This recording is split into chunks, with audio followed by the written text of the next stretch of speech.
হাতে মাত্র 3 দিনের ছুটি, মনটা পাহাড় পাহাড় করছে। তাহলে আর বেশি ভাববেন না, বেরিয়ে পড়ুন কার্শিয়াংয়ের উদ্দেশ্যে। Kurseong, the land off white orchid. Siliguri থেকে মাত্র 47 কিলোমিটার দূরে 1458 মিটার উচ্চতায় অবস্থিত এই অপরূপ পাহাড়ি শহরটি। এখানে কিভাবে যাবেন, কোথায় বা থাকবেন, কী কী ঘুরেই বা দেখবেন, সমস্তটা আপনাদের সঙ্গে শেয়ার করব। অবশ্যই পুরো ভিডিওটা দেখতে সঙ্গে থাকুন।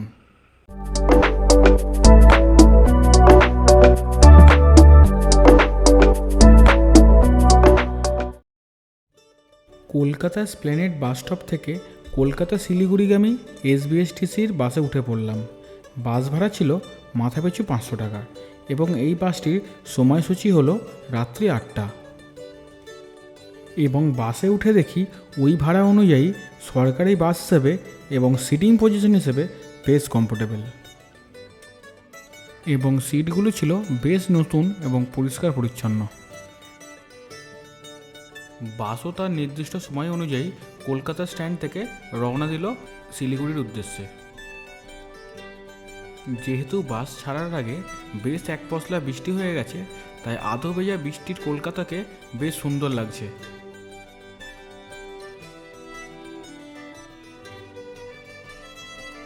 কলকাতার যানজট পেরিয়ে বেশ কিছুটা সময় অতিক্রম করে বাস দাঁড়ালো হাইওয়ের পাশে একটি ধাবাতে।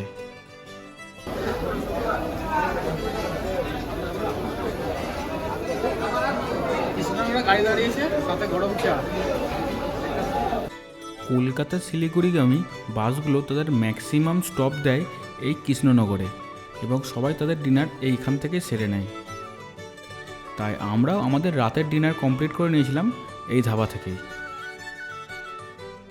আর কৃষ্ণনগর তো বরাবরই মিষ্টির জন্য খুব বিখ্যাত। আর মিষ্টিগুলো যা দেখতে লাগছিল। আর এখানকার একটা স্পেশাল মিষ্টি হলো সরপুরিয়া। তোমরা কে কে এই কৃষ্ণনগরের সরপুরিয়া খেয়েছো কমেন্টে অবশ্যই জানিও।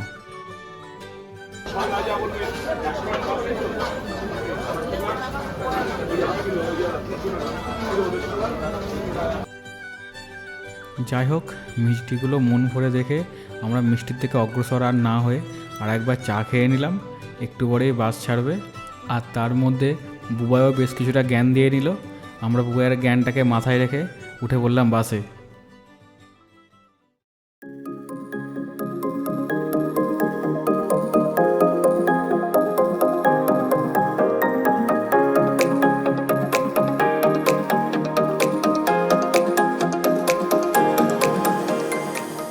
শিলিগুড়িতে নেমে ওখান থেকে টোটো নিয়ে আমরা পৌঁছেছিলাম দার্জিলিং মোড় স্ট্যান্ডে, এবং সেখান থেকে আমরা শেয়ার গাড়িতে চলে গেছিলাম সিপাহীদহ স্কুল পর্যন্ত।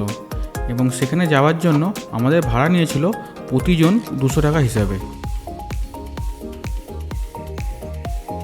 আর এটি হচ্ছে কার্শিয়াং স্টেশন। তোমরা যদি কেউ চাও টয় ট্রেনে আসবে, তাহলে তোমাকে এখানে কার্শিয়াং স্টেশনে নামতে হবে, এবং এখান থেকে আরও শেয়ার গাড়ি আছে, তোমাকে সিপাহীদহ স্কুল মোড় পর্যন্ত পৌঁছে দেবে। ভাই, আমরা এখন কার্শিয়াং মোটামুটি চলে এসেছি। এবারে ফিল্ডে তো চলে এসেছি, বুঝছি যে আমাদের যে স্পটটা আছে সেই স্পটের কাছাকাছি চলে এসেছি। তো আমাদের আসছে পিক আপ করতে আসছে। কতক্ষণ যেতে হবে? আর নিচে 10 মিনিট নামতে হবে, হয়তো 10 মিনিটে হেঁটে নামতে হবে।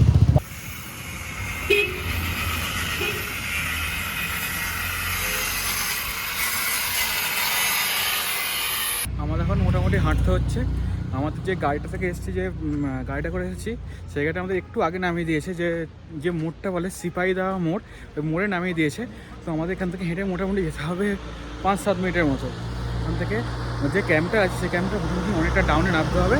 মোটামুটি 5-7 মিনিট গেলে মোটামুটি ক্যাম্পটা মোটামুটি পাওয়া যাবে। মোটামুটি যাওয়ার রাস্তাটা দেখতে পেয়ে গেছি। অনেকটা আমাদের ডাউনে নামতে হবে। হ্যাঁ, অনেকটা নামতে হবে ডাউনে। আমরা ওইখান থেকে নেমেছিলাম পুরো 5 মিনিট। পুরো কি ছিল রে? আমাদের ক্যাম্পের নাম কি ভাই? Eco Pulse. তো আমরা ইকো পালস ক্যাম্পে থাকবো।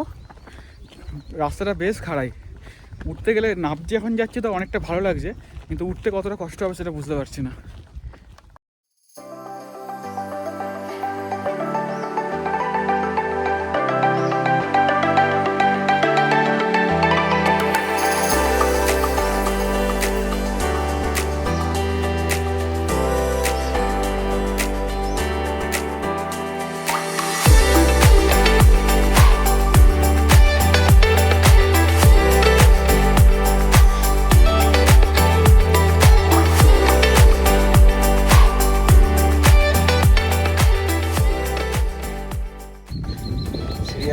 জাস্ট অপূর্ব জায়গা। আমরা এখান থেকে জাস্ট নামছি, আর ডান দিকে পুরো চায়ের বাগান পুরো দেখা যাচ্ছে, তোমরা তো দেখতে পাচ্ছ এখান থেকে। ডান দিকটা পুরো চায়ের বাগান, আর দূরটা পুরো আছে ভাই দাদা।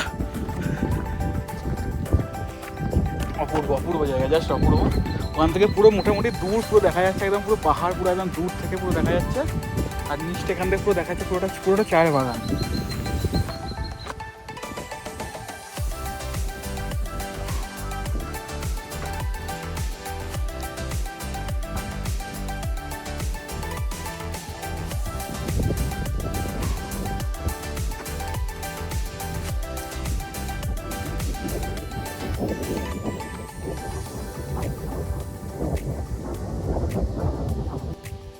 বেশ কিছুটা হাঁটার পরে চোখে পড়লো এই বসার সিটগুলো। পাহাড়ের ধারে এত সুন্দর সিট দেখে কিছুটা সময় এখানেই বসে কাটিয়ে নিলাম।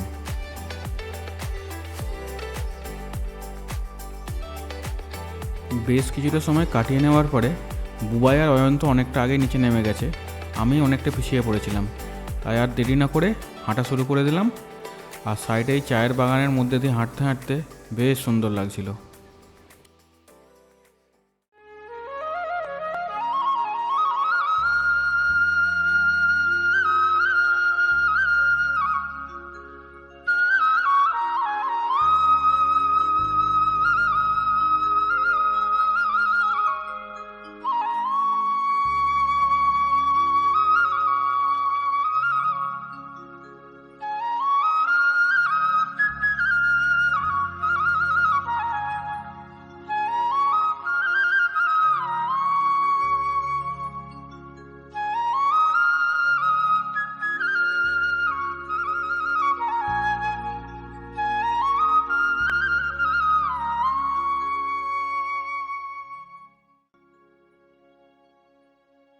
আরও বেশ কিছুটা পথ হেঁটে আসার পর আমরা পৌঁছে গেলাম আমাদের ক্যাম্পে।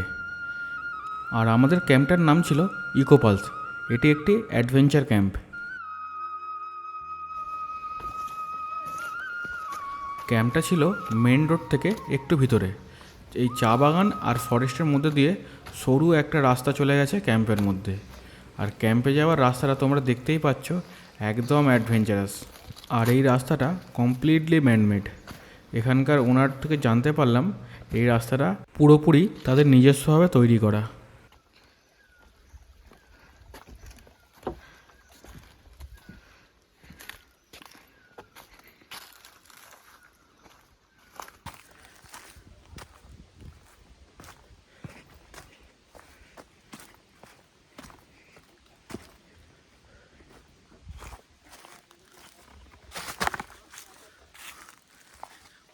ভাই আছিস ভাই?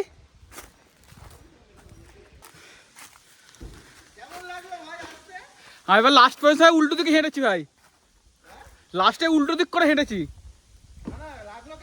ব্যাপক ব্যাপক।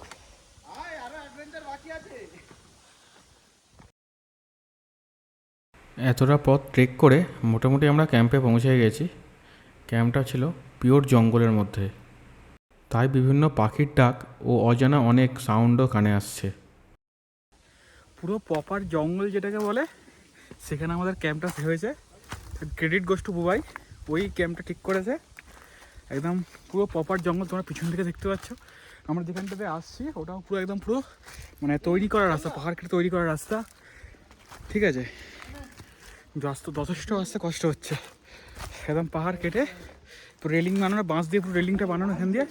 ঠিক আছে,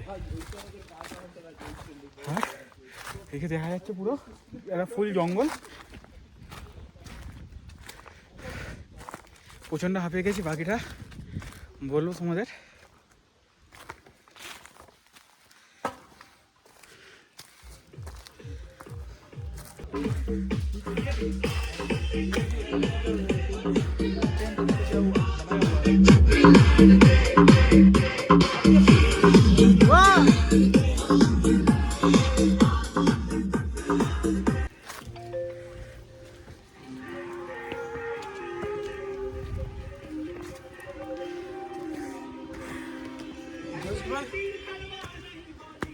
ভাই আসতে পেরেছো তুমি?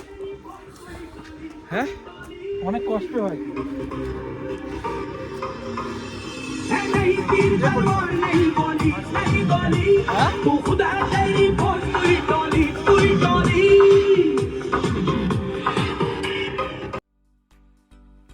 আর ক্যাম্পে তো আমরা পৌঁছেই গেলাম, সবাই আনন্দে নাচ গানও শুরু করে দিয়েছে। আর তোমাদের এই ক্যাম্পটা একটু ভালো করে আমি ঘুরিয়ে দেখিয়ে দিই। একদম প্রপার পিওর জঙ্গলের মধ্যে এরকম ছোট্ট ছোট্ট মতো ক্যাম্প তৈরি করা আছে। এখানে মোটামুটি এক একটা ক্যাম্পে 2 থেকে 3 ম্যাক্সিমাম থাকতে পারবে। আর এখানের ক্যাম্পগুলিতে এক একটা আলাদা আলাদা রেট আছে। আর যা দেখলাম এই ক্যাম্পটির আশেপাশে মোটামুটি 2-3 কিলোমিটারের মধ্যে কোনো রকম জনবসতি নেই। চলো তোমাদের একটু আমাদের রুমটা একটু দেখিয়ে দিই। আমাদের রুমটা ছিল এই লাল কালারের রুমটা। আমি, অয়ন আর বুবাই 3 জনে একটা রুমেই ছিলাম।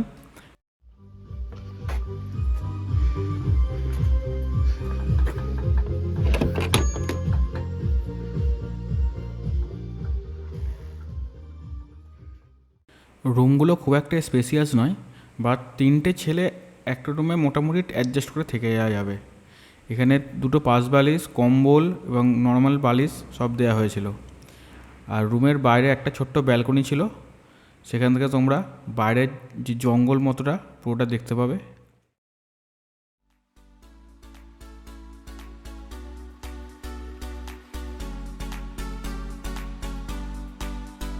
আর এই ব্যালকনি থেকে দাঁড়িয়ে জঙ্গলের ভাইবসটা নিতে নিতে 1 কাপ চা, উফ, স্বর্গ স্বর্গ।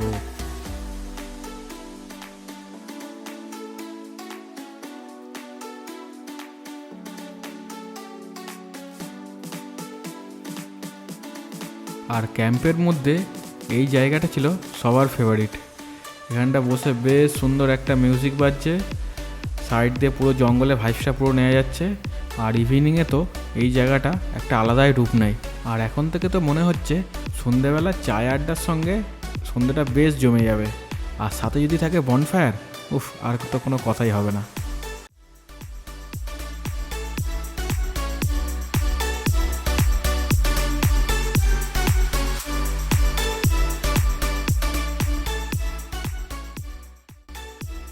আর তার কিছুক্ষণের মধ্যে আমাদের লাঞ্চও রেডি হয়ে গেল। লাঞ্চে ছিল ভাত, ডাল, একটা আলুর তরকারি, ডিমের কারি, পাঁপড়, স্যালাড। আর সঙ্গে তো লেবু লঙ্কা পেঁয়াজটা ম্যান্ডেটারি। সবাই বেশ জমিয়ে খেয়ে নিলাম। দুপুরের লাঞ্চটা বেশ ভালোই হলো। এরপর লাঞ্চটা কমপ্লিট করে একটু রেস্ট নিয়ে নেব, তারপরে যাব সাইট সিনে একটু পাহাড়ের ধারে। আপাতত আমরা দুপুরের লাঞ্চ কমপ্লিট করলাম। খাওয়া দাওয়া যথেষ্ট ভালো ছিল, নোরাও যথেষ্ট ভালো ছিল খাওয়া দাওয়া। এখানে এখানে যেখানে সব করে গরম ছিল এবং ইনস্ট্যান্ট এখানে বানিয়ে দিচ্ছিলো। ঠিক আছে বুবাই, খাওয়া দাওয়া ঠিক আছে? হ্যাঁ, ওভারঅল দারুণ ছিল। ঠিক আছে। আর এখানে অনেক জিনিস আরও পাওয়া যায়, তোমরা আমি লিস্টটা যে দেখিয়ে দিচ্ছি, তোমরা পর চেক আউট করে নাও।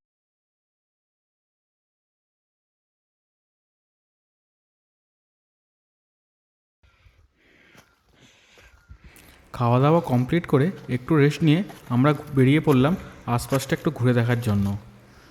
তা এখান দিয়ে সিঁড়ি ভেঙে আমরা উঠে যাচ্ছি মেন রাস্তায়, এবং সেখান থেকে আরেকটু উঁচুতে গেলে আমরা পাহাড়ের যে ভিউটা আর একটু ক্লিয়ার দেখতে পাবো।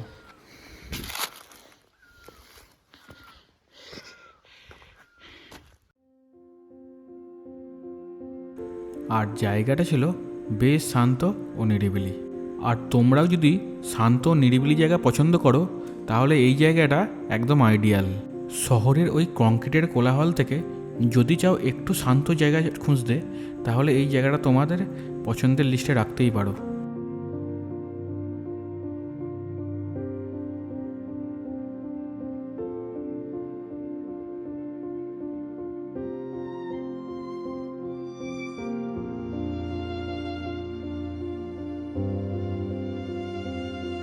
আর এরকম অপরূপ সানসেট দেখে আজকের প্রথম দিনটা আমরা এভাবেই শেষ করলাম। এই পার্টটা তোমাদের কেমন লাগলো কমেন্টে অবশ্যই জানাবে। আর ভিডিওর বাকি অংশটা রইল দ্বিতীয় পর্বে। আর ভিডিওটা ভালো লাগলে একটা লাইক, কমেন্ট ও সাবস্ক্রাইব অবশ্যই করবেন। দেখা হচ্ছে দ্বিতীয় পর্বে।